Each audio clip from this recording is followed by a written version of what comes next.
Recorded Books and RB Digital present Red Knife by William Kent Krueger. Narrated by David Chandler. Misqua Mokoman. Red Knife. It was not yet dawn, and already he could smell death. It came to him in the scent of the bear fat mixed with red ochre that was the war paint smeared across his face.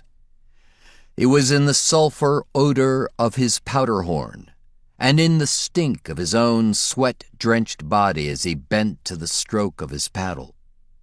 It was in the air itself, something crisp and final, as if these were the last breaths he would ever draw, and it made his nostrils burn.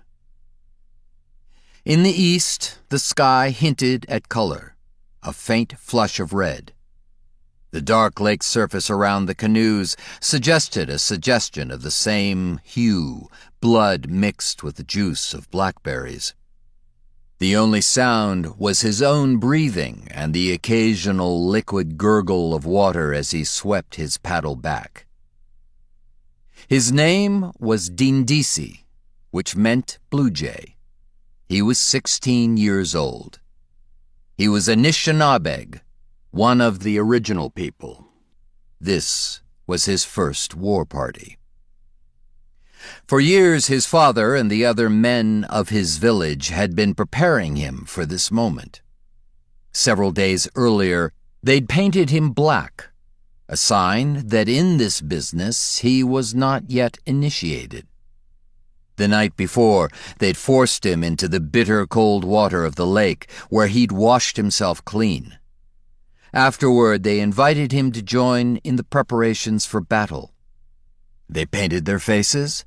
Those who had the honor of doing so adorned their hair with eagle feathers, symbols of the enemies they'd slain.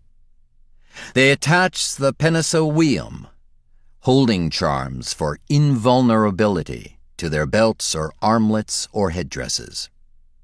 Now Blue Jay was among them, a warrior, his knife sharpened, his war club at hand, his flintlock clean and loaded.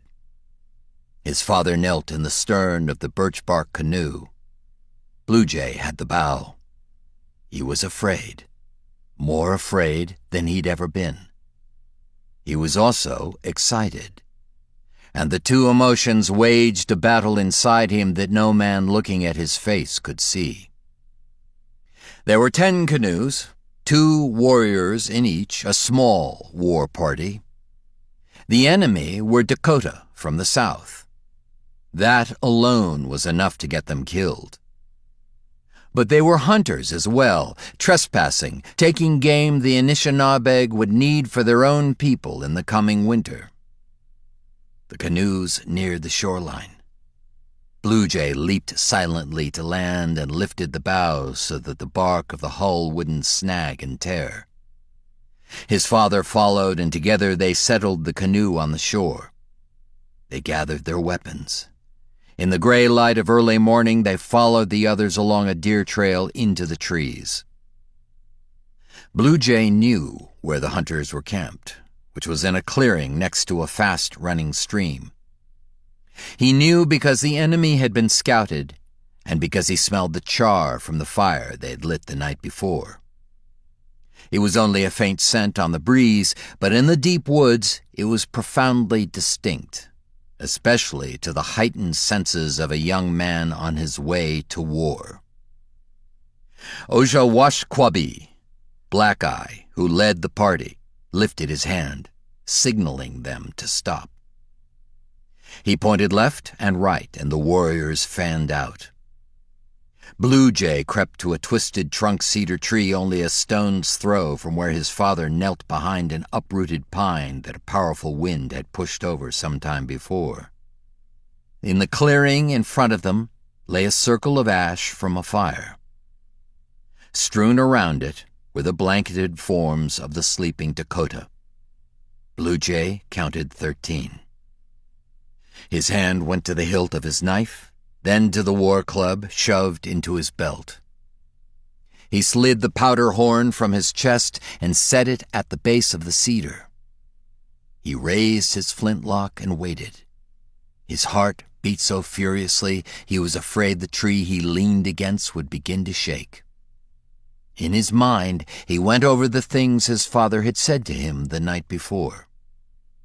Choose one of the enemy and aim carefully. Wait until you hear Black Eye give his war whoop, then shoot. Shoot well. Bring your enemy down as you would any animal you hunt in the forest. Give your own war whoop. Make it fierce. It will fill you with courage, and it will strike fear in the heart of the Dakota. Run to your enemy with your war club in your hand. Be wary. A man down is not a man dead. Smash the bone of his skull, and then take his scalp in the way I have told you. The scalp is important. It is proof of your kill, proof you are a warrior. One of the Dakota began to stir. He sat up and stretched. He stood, scratched at his crotch, and lightly kicked the blanket of the man lying next to him. He spoke in a language Blue Jay didn't understand, and then he laughed. The other blankets began to move. One by one, the enemy awakened. The sun had touched the tops of the aspen trees that edged the stream. A jay on a high branch began a long string of grating screeches.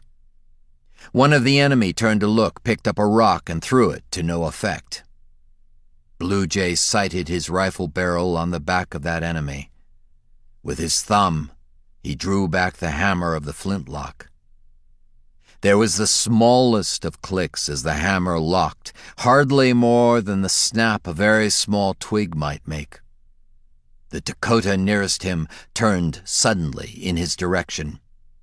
He peered directly at the cedar that shielded Blue Jay. He spun and shouted something to the others. At the same moment, Black Eye let fly his war cry. Blue Jay squeezed the trigger. The hammer released, the flint hit the strike plate, the powder exploded. Through the drift of smoke that materialized in front of his face, Blue Jay saw his enemy jerk and collapse.